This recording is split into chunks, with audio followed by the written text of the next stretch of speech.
Merry Christmas to you all! TVI here, blown in with a trivia video of all my family. That's right, Christmas time is family time.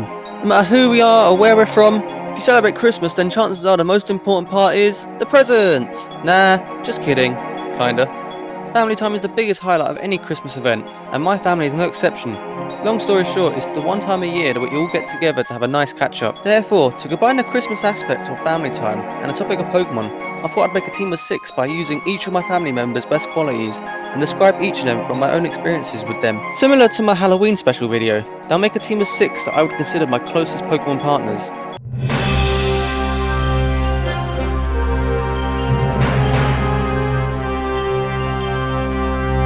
Starting from the oldest to youngest, we have my dad, and the Pokémon slacking is really his inner Pokémon for several reasons, though I hate to admit it. In his youth, he was the energetic Vigoroth that was always hard at work, but would constantly get the job done. Now, however, he takes a more chilled and laid-back approach to the extent where slacking fits his personality exactly. The slouchy stance that slacking has is similar to my dad's, as well as the uncanny resemblance in terms of external appearance, both being large hairy mountains of a man, whilst lacking the facial and head hair to match the rest of its body from the neck down. He used to be as strong as slacking when he needed to be, however I'm not sure how much power he possesses now.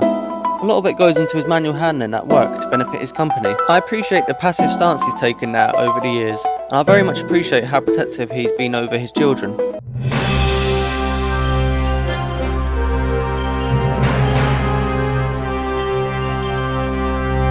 Next up, we have my mum, and the choice at Ordino is very simple.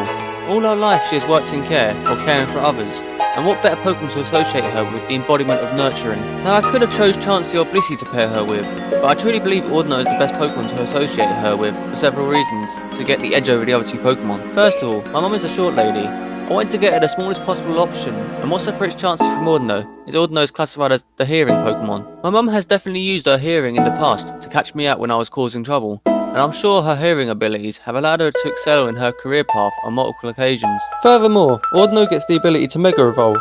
My mum seems to be able to draw additional power when needed during the most important parts of her life, and I've seen multiple times her ability to enhance her performance when the time is right. This kind of boosted human ability could only be parallel to that of Mega Evolution, bringing me back to why Ordino is the best candidate for her.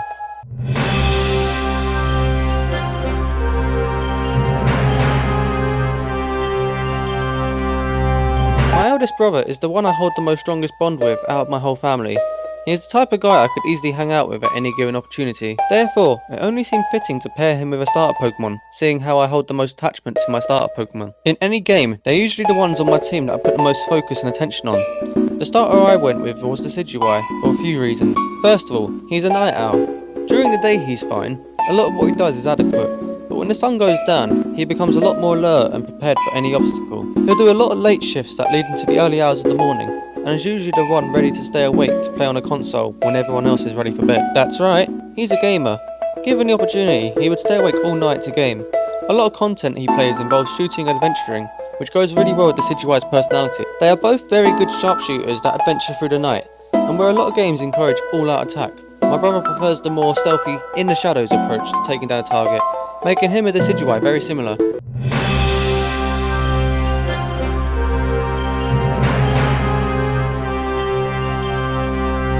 When thinking about Sableye, I imagine a little jittery night stalker who loves gems.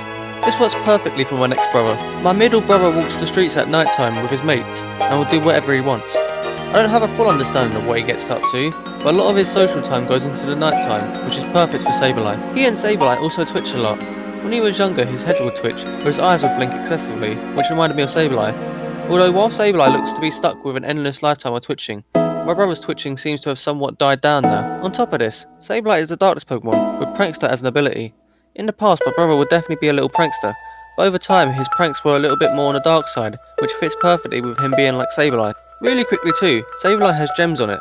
My brother loves his jewellery, and will try out different rings, chains and piercings, all of high quality. He likes authentic, big brand stuff, so when he gets a new piece of jewellery, it will usually hold gems similar to that of Sableye.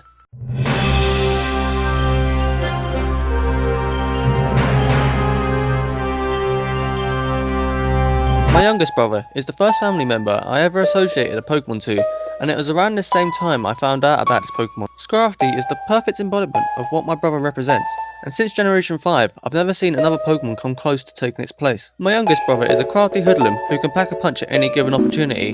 This alone is enough reason to move on, but I'll go more into depth just to give him the same focus that everyone else has had in this video. So my brother used to do professional boxing around the same time Generation 5 came out, and I'd always associate fighting types to him. Even though he doesn't box now, he would always be up for a fair fight, and would even defend the ones he loves by utilising his offensive skills. Over time, he became more streetwise and would hang out with his mates in the night time, always with his hood up and his trousers down.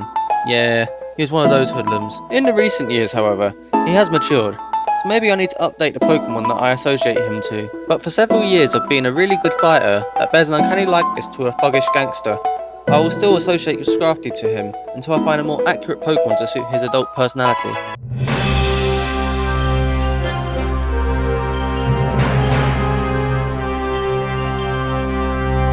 Finally, we have my little sister.